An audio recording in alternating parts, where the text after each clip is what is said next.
Yeah, so here I am, packed up. Cool number. Hazy skies. I'm having second thoughts about this trip of mine. Beautiful place here. Super peaceful here.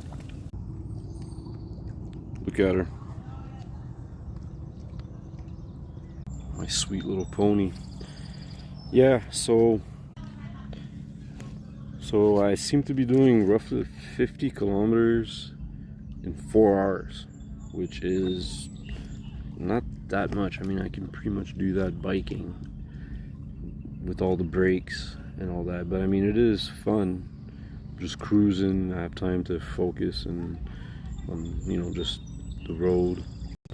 I'm thinking it might be a better idea to do this in cooler temperatures, because the heat seems to be adding a little bit of strain to the engine, obviously.